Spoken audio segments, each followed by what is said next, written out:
Before we start, check to make sure all the parts of your new turntable are free of damage. First, take the small subplatter and insert it into the hole in the center of the turntable. Next, take the belt and loop it around the subplatter and the motor pulley.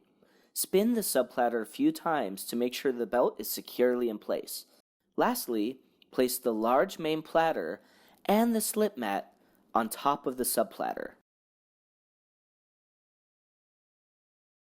To set the counterweight, unlock the tone arm and lower the tone arm lift lever to the down position and move the cartridge and needle to the center between the tone arm rest and platter. Next, insert the counterweight onto the back of the tone arm.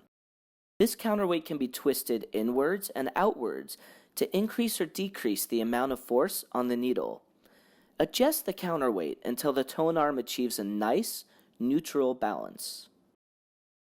Without moving the counterweight, twist the black dial to 0. When finished, move the tone arm back onto the tone arm rest and lock it in place.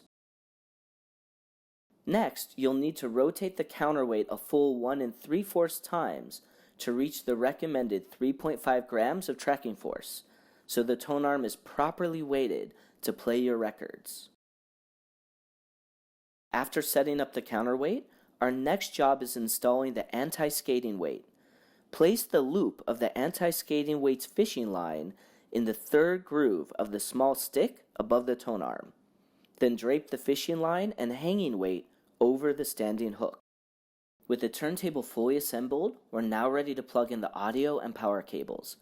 Insert the audio cables into the rear of the turntable and each speaker by connecting the black ends to the black cable clamps and the red ends to the red cable clamps. Then, connect the AC power cord to the rear of the turntable and plug the other end into a power outlet.